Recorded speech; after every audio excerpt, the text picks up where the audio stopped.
Welcome back to my channel. I am Madhu. നിങ്ങൾ എൻ്റെ channel ആദ്യമായിട്ടാണ് കാണുന്നതെങ്കിൽ എൻ്റെ പേര് മാധു ക്രിയേറ്റീവ്സ് കേട്ടോ എൻ്റെ ചാനലിൻ്റെ പേര്.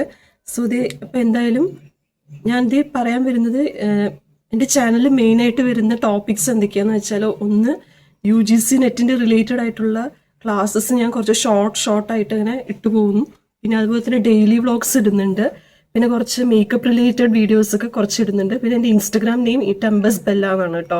അപ്പം അത് ഫോളോ ചെയ്യാത്തവർ ഫോളോ ചെയ്തോളൂ, ഇഷ്ടപ്പെടുവാണെങ്കിൽ മാത്രം കേട്ടോ. പിന്നെ ഞാൻ ഇന്ത്യൻ ഇംഗ്ലീഷ് ലിറ്ററേച്ചറിൻ്റെ ഒരു കഴിഞ്ഞൊരു വർക്കിനെ കുറിച്ചിട്ട് ഇട്ടിട്ടുണ്ടായിരുന്നു കേട്ടോ. അത് എനിക്ക് ഗാലറിയിൽ ഹാങ് ആവുന്നുള്ളത് കൊണ്ട് കുറച്ച് ഷോർട്ടായിട്ട് എടുത്തതിന് ശേഷം മാത്രമേ ഞാനിത് പറഞ്ഞു തരാമെന്ന് വിചാരിച്ചോളൂ കേട്ടോ. അപ്പോൾ അത് എന്തായാലും കമലാദാസിൻ്റെ ഒരു വർക്ക് ഉണ്ട്, ആൻ ഇൻട്രൊഡക്ഷൻ എന്ന് പറഞ്ഞിട്ട് കേട്ടോ. അപ്പോൾ അതിനെ കുറിച്ചിട്ടാണ് ഇന്ന് UGC നെറ്റിൽ ഈ ടോപ്പിക്കിൽ ഇന്ത്യൻ ഇംഗ്ലീഷ് ലിറ്ററേച്ചറിൽ പറയാനായിട്ട് പോകുന്നത് കേട്ടോ. മാധവിക്കുട്ടി എന്നാണ് കമലാദാസിൻ്റെ പെൻ നെയിം വന്നിട്ട്. പിന്നെ ഇതിൽ ബയോഗ്രഫി കൊടുത്തിട്ടുണ്ട്, അതിങ്ങനെ നോക്കുക കേട്ടോ. സുരയ്യ എന്നാണ്, അതായത് ഇസ്ലാമിലേക്ക് ടേൺ ചെയ്തതിന് ശേഷം സുരയ്യ എന്നാണ് പേര് വരുന്നത്. പിന്നെ അതുപോലെ തന്നെ ബർത്ത് വന്നിട്ട് 31 മാർച്ച് 1934 ആണ്. പിന്നെ അതുപോലെ ഫാദർ മദർ ഇങ്ങനെ അവരുടെ ഫാമിലിയിലുള്ള കുടുംബക്കാരുടെ പേര്, ഹസ്ബൻഡ്, അങ്ങനെയുള്ള എല്ലാ സംഭവങ്ങളൊക്കെ ഉണ്ട് കേട്ടോ അതിൽ. പിന്നെ ഇവരുടെ മേജർ വർക്ക് വന്നിട്ട് സമ്മർ ഇൻ കൽക്കട്ട 1965, പിന്നെ ഡെസൻഡൻസ് 1967, പിന്നെ ഓൾഡ് പ്ലേ ഹൗസ് പറഞ്ഞിട്ടൊരു സംഭവം ഉണ്ട്, അത് 1973 പിന്നെ അതുപോലെ തന്നെ മൈ സ്റ്റോറി, ഇതൊരു ഫേമസ് ബുക്കായിരുന്നു കേട്ടോ. എൻ്റെ കഥ എന്ന് പറഞ്ഞിട്ട് മലയാളത്തിൽ ഉണ്ടായിരുന്നു. പിന്നെ ഓട്ടോബയോഗ്രഫി ആണ്, അതായത് കമലാദാസിന്റെ ഓട്ടോബയോഗ്രഫിയാണ് മൈ സ്റ്റോറി പറയുന്നത് കേട്ടോ. ഇത് നെക്സ്റ്റ് കളക്റ്റഡ് പോയംസ്, അതായത് ഇവരുടെ ഒരു കളക്റ്റഡ് പോയംസിന്റെ ഒരു വോളിയം തന്നെ ഉണ്ട്. പിന്നെ അതുപോലെ തന്നെ only the soul knows how to sing, a hot noon in Malabar and introduction. അതായത് ലിറ്ററേച്ചർ പഠിക്കുമ്പോൾ ഞങ്ങൾക്ക് അന്ന് പഠിപ്പിച്ചെന്ന സമയത്ത് ഞങ്ങളുടെ മിസ് ഞങ്ങൾക്ക്, അതായത് ഞങ്ങളുടെ പ്രൊഫസർ ഞങ്ങൾക്ക് ഇൻട്രൊഡക്ഷൻ ആണ് തന്നിട്ടുണ്ടായിരുന്നു കേട്ടോ. അതായത് കമലദാസിനെ കുറിച്ചിട്ടുള്ളൊരു ഇൻട്രൊഡക്ഷൻ ആണ് തന്നിട്ടുണ്ടായിരുന്നത്. പക്ഷെ ഞാനത് ഡീപ്പായിട്ട് പോകുന്നില്ല. പക്ഷെ ഈ ഇൻട്രൊഡക്ഷൻ എന്ന് പറയുന്നത് ആക്ച്വലി ഒരു പോയട്രിയാണ്. അതായത് introduction, I don't know politics but I know the names of those in power and can repeat them like days of week or names of months beginning with Nehru. അതായത് ഇത് കംപ്ലീറ്റ് ഒരു പോയുണ്ട്. ഇത് വായിച്ചു കഴിഞ്ഞാൽ ഇപ്പോൾ തീരില്ല കേട്ടോ, അതുകൊണ്ട് നിങ്ങൾ തന്നെ എടുത്ത് വായിച്ചോളൂ കേട്ടോ. ഇതിൽ ഞാൻ ഷോർട്ടായിട്ട് എന്താ പറയുന്നതെന്ന് പറയാം. It is composed in confessional and autobiographical mode. അതായത് ഇവരുടെ ഒരു ഓട്ടോബയോഗ്രഫിയാണ്, കമലാദാസിൻ്റെ ഒരു ഓട്ടോബയോഗ്രഫിയാണ് അതിൽ പറയുന്നത്. പിന്നെ കൺഫെഷണൽ മോഡാണ്, അതായത് തുറന്നെഴുത്താണ് കേട്ടോ. അതെല്ലാം ഇവരുടെ ഇമോഷൻസ് ഫുൾ ഇതിൽ തുറന്നെഴുതുകയാണ്. അതായത് ഇതിൽ പറയുന്നത് ഒരു മെയിൽ ഡോമിനേറ്റഡ് സൊസൈറ്റീനെ കുറിച്ചിട്ടാണ് പറയുന്നത്. അപ്പോൾ നിങ്ങൾ പഠിച്ച് പോകുമ്പോൾ തന്നെ അത് മാർക്ക് ചെയ്ത് ഇമ്പോർട്ടൻറ്റ് പോയിന്റ്സ് ഒക്കെ മാർക്ക് ചെയ്ത് പൊക്കോളൂ കേട്ടോ. മാർക്ക് ചെയ്ത് പോകുന്നതിനനുസരിച്ച് നിങ്ങൾക്ക് കൂടുതലും എന്താ പറയുക, അത് കുറച്ച് മെയിൻ പോയിന്റ്സ് ഒക്കെ ഒന്ന് ഹൈലൈറ്റ് ചെയ്യാനും പറ്റും. അതുപോലെ തന്നെ ഇപ്പോഴത്തെ പ്രാക്ടീസ് ക്വസ്റ്റ്യൻസും കൊടുത്തിട്ടുണ്ട്, അപ്പോൾ അതും നോക്കാനായിട്ട് പറ്റും കേട്ടോ. പിന്നെ ഇതിൽ കമലാദാസിൻ്റെ ഗേൾഹുഡിനെ കുറിച്ചിട്ടും, പിന്നെ അതുപോലെ തന്നെ ഇംഗ്ലീഷ് ലാംഗ്വേജിനോടുള്ളൊരു ഇഷ്ടം, അതായത് കമലാദാസിന് എങ്ങനെയാണ് ഇംഗ്ലീഷ് ലാംഗ്വേജിനോടൊരു ഇഷ്ടം വന്നിട്ടുണ്ടായിരുന്നത് അതിനെക്കുറിച്ച് പറയുന്നുണ്ട്. പിന്നെ ബിഗിനിങ് ഓഫ് ടെൻഷൻ, ഇവർക്ക് എന്ന് മുതലാണ് ഈ ടെൻഷൻ വരാൻ തുടങ്ങിയത്, കമലാദാസിന്റെ കാര്യമായിട്ടോ പറയുന്നത്.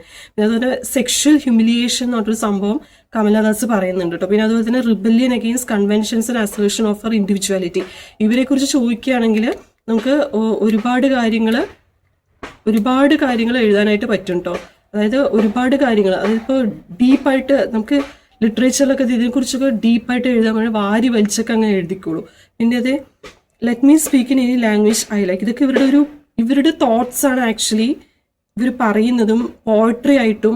പിന്നെ അതുപോലെ തന്നെ because she spitting the truth, അതായത് ഫുൾ സത്യങ്ങൾ ഇങ്ങനെ വിളിച്ച് പറയുന്ന പോലെ തോന്നുന്നു കേട്ടോ. അതിങ്ങനെ ആ വർക്കുകളൊക്കെ ഒന്ന് എടുത്ത് വായിച്ചു നോക്കണം, അപ്പോൾ നമുക്കത് മനസ്സിലാവുള്ളൂ. ഇനി ഇതിൻ്റെ കുറച്ച് ക്വസ്റ്റ്യൻസ്, അതായത് 2 ക്വസ്റ്റ്യൻസ് വായിക്കാം കേട്ടോ. അതിൻ്റെ ഒന്ന് മാർക്ക് ചെയ്യാം. ഇത് ഇൻറ്റൻസ്ലി നിങ്ങൾക്കിത് നോട്ട്സ് വേണമെങ്കിൽ ഒരു ബുക്കും അല്ലെങ്കിൽ ഒരു പേപ്പറോ പെന്നോ എന്തെങ്കിലും അടുത്ത് വെച്ചോട്ടെ. ഇങ്ങനെ പോയിന്റ്സ് ഒക്കെ വേഗം നോട്ട് ചെയ്ത് വിട്ടോളൂ. ഞാൻ ഇവിടെ സൈഡിൽ എവിടെയെങ്കിലുമൊക്കെ എന്തെങ്കിലും കൊടുക്കാനായിട്ട്, ഈ ടഫ് ആയിട്ടുള്ള വേർഡ്സ് ഒക്കെ ഉണ്ടെങ്കിൽ എന്തെങ്കിലും കൊടുക്കാനായിട്ട് നോക്കട്ടെ, അല്ലെങ്കിൽ ഇങ്ങനെ പറഞ്ഞു പോകുമ്പോൾ തന്നെ ഇടയിൽ കൊടുക്കാനായിട്ട് നോക്കാം. The intensely personal confessional quality of Mrs Das work recalls in some ways Anne Sexton and Sylvia Plath, who attempt to work out their traumas in their poetry. Whose comment is this? Sylvia പ്ലാത്തിനായിരുന്നു actually Electra complex എന്ന് പറഞ്ഞിട്ടൊരു സംഭവം ഉണ്ടായിരുന്നത് കേട്ടോ. അതായത് ഇവരുടെ ഒരു poetry ഉണ്ട്, ഡാഡി പറഞ്ഞിട്ട്, അത് ഭയങ്കരமான ഒരു പോയട്രിയാണ്. അപ്പോൾ അത് എടുത്ത് വായിക്കാത്തവരുണ്ടെങ്കിൽ ഒന്ന് വായിച്ചു നോക്കിക്കോളൂ കേട്ടോ.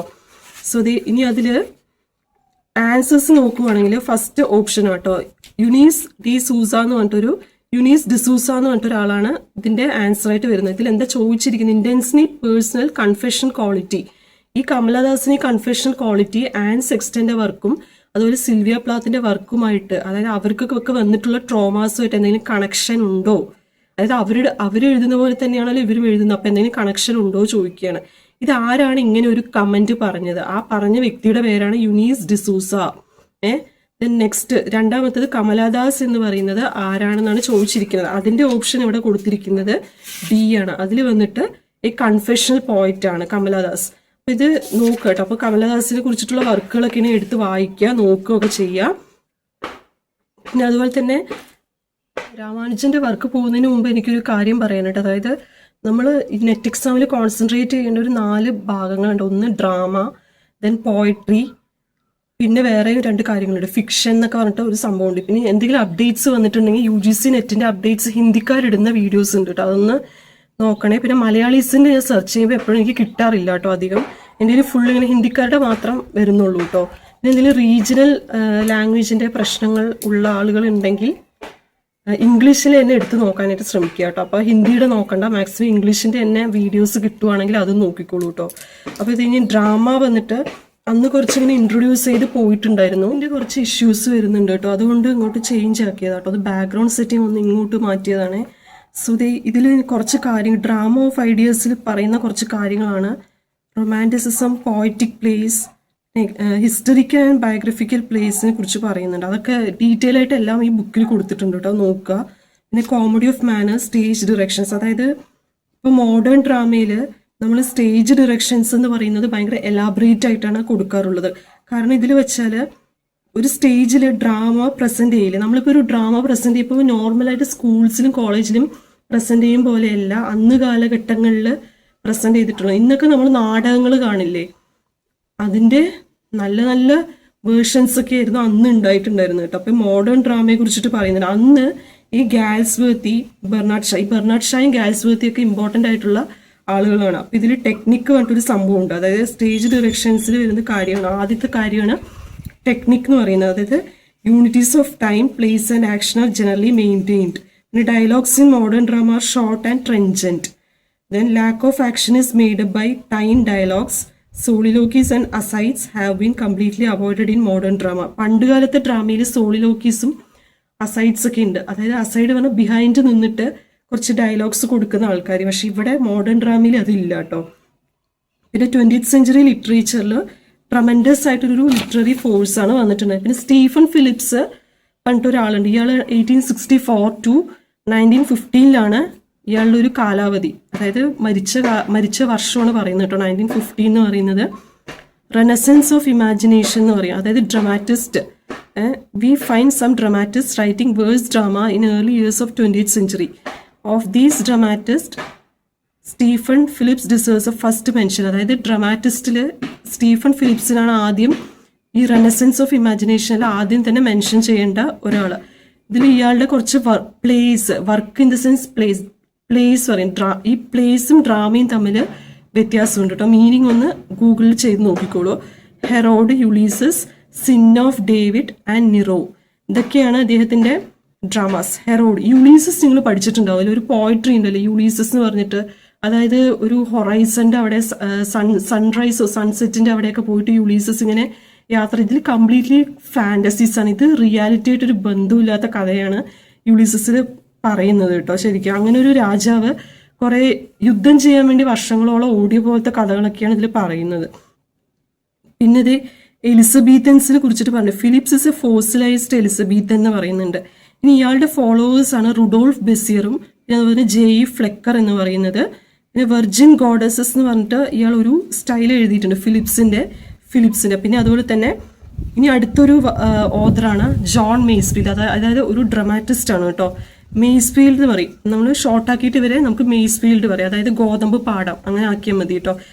പക്ഷെ അത് MAZD അല്ല, MASCFIELD കേട്ടോ. അങ്ങനെ ആക്കിയാൽ മതി കേട്ടോ.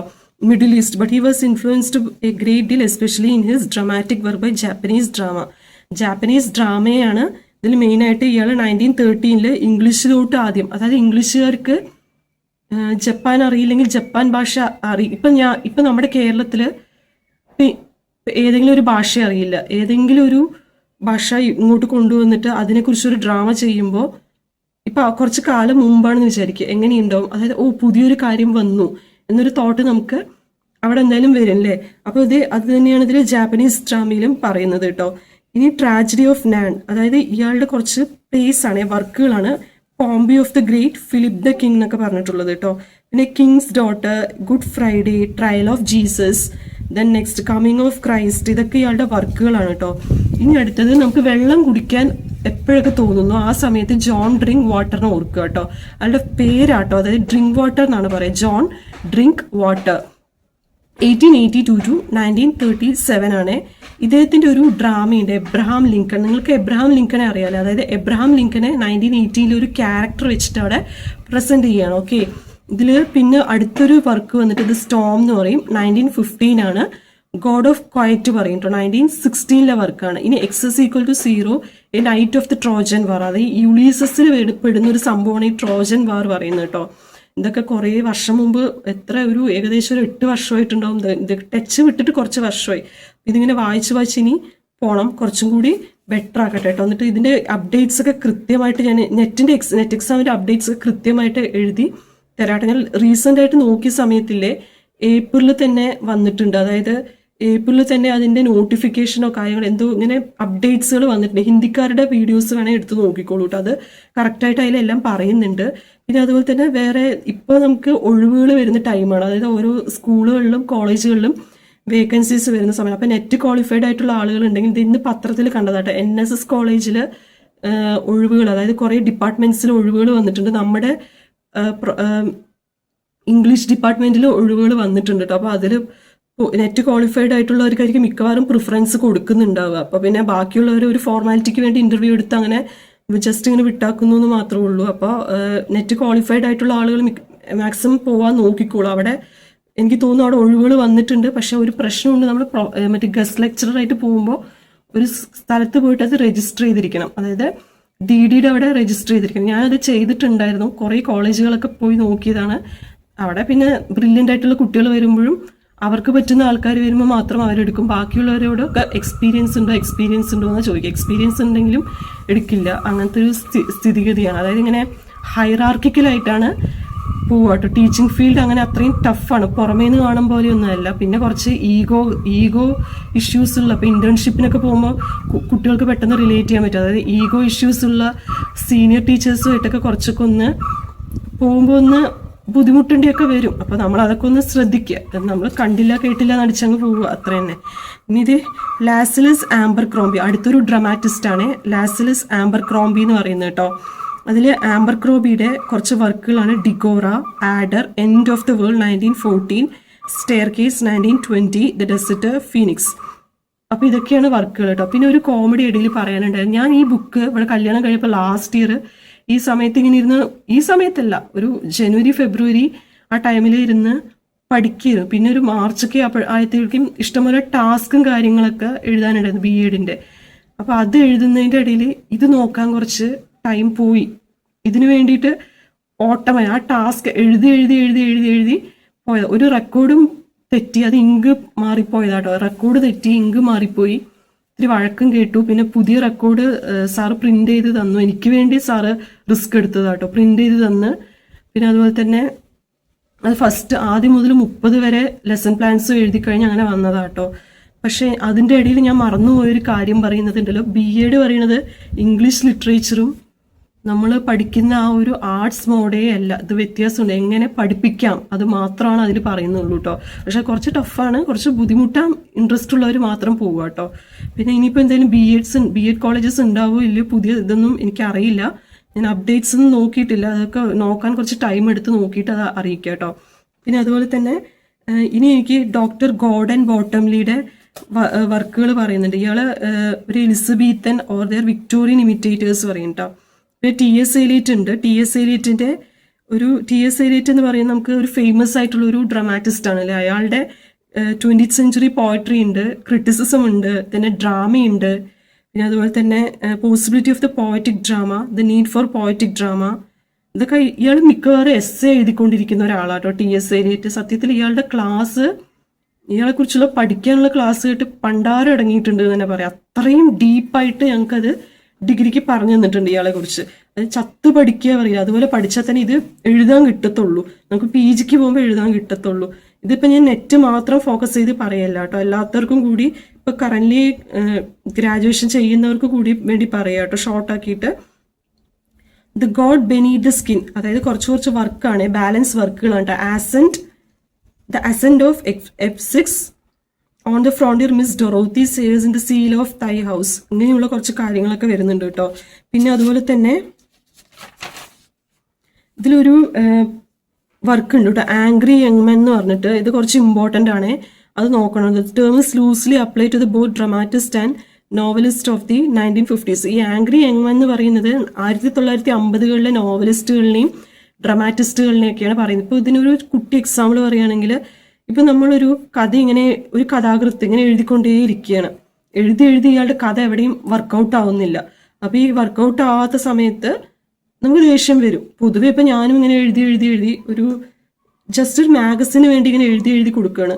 ഇതൊന്നും എവിടെയും എനിക്കൊരു എഫക്റ്റോ റിസൾട്ടോ ഒന്നും പ്രോപ്പറായി കിട്ടിയില്ലെങ്കിൽ എനിക്ക് ഉള്ളിലൊരു ആങ്കർ വരും. ഇതുപോലെ തന്നെ ഡ്രാമാറ്റിസ്റ്റ് ആയിട്ടുള്ള ആളുകളും നോവലിസ്റ്റ് ആയിട്ടുള്ള ആളുകൾക്കും ഇങ്ങനെയുള്ള അവസ്ഥ 1950കളിൽ ഫേസ് ചെയ്യേണ്ടി വന്നിട്ടുണ്ട്. അങ്ങനെയാണ് ജോൺ ഓസ്ബോൺ എന്ന് പറയുന്ന ഒരാൾ ലുക്ക് ബാക്ക് ഇൻ ആങ്കർ എന്ന് പറഞ്ഞിട്ട് ഒരു വർക്ക് ചെയ്യുന്നത് കേട്ടോ. അത് അതിൻ്റെ ഒരു ഡ്രാമ ഞങ്ങൾക്ക് പഠിക്കാനുണ്ടായിരുന്നു. പക്ഷെ അന്ന് ബുക്കില്ലാത്തതുകൊണ്ട് ഞങ്ങളെല്ലാം ഫോട്ടോ കോപ്പി പ്രിൻസ് ഒക്കെ ആയിട്ടാണ് പഠിച്ചിട്ടുണ്ടായിരുന്നു കേട്ടോ. ഇപ്പോൾ പിന്നെ എല്ലാം അവൈലബിൾ ആണ്, അതുകൊണ്ട് പിന്നെ പ്രശ്നമൊന്നുമില്ല. എവറിത്തിങ് ഇൻ സോഷ്യൽ മീഡിയ എന്ന് കേട്ടോ പറയുക. പിന്നെ ഇത് നോൺ റാഡിക്കൽ സോഷ്യൽ പ്രൊട്ടസ്റ്റേഴ്സ് ഉണ്ട്, അതായത് John Arden, Arnold Wesker, Ann Jellicoe, Shelagh Delaney, Robert Bolt, Tom Stoppard, Alan Ayckbourn and Peter Shaffer. ഇവർ കുറച്ചിങ്ങനെ ഡ്രാമാറ്റിസ്റ്റുകളും നോൺ റാഡിക്കൽ സോഷ്യൽ പ്രൊട്ടസ്റ്റേഴ്സിന്റെ പേരാട്ടോ ഇതിൽ പറയുന്നത്. ഇനി റാഡിക്കൽ ലെഫ്റ്റിസ്റ്റിനെ കുറിച്ച് പറയുന്നുണ്ട്, റവല്യൂഷനിസ്റ്റും അനാർക്കിസ്റ്റുകളെ കുറിച്ചും പറയുന്നുണ്ട് കേട്ടോ. ഇനി തിയേറ്റർ ഓഫ് ദി അബ്സേർഡ് പറയും. അതായത് തിയേറ്റർ ഓഫ് ദി അബ്സേർഡ് പറയുന്നത് മാർട്ടിൻ എസ്ലിൻ യൂസ് ചെയ്ത ഒരു ടേം ആയിട്ടാണ് ഈ ബുക്കിൽ പറയുന്നത്. ഇനി new theatre of the 1950s started by Rumanian born French playwright Ionesco with the stage of his play the bald prima donna in Paris in 1950. ഇതിൽ Samuel ബെക്കറ്റിൻ്റെ ആണെന്ന് തോന്നുന്നു കേട്ടോ. അതിൽ സാമുവൽ ബെക്കറ്റ് ആണോ?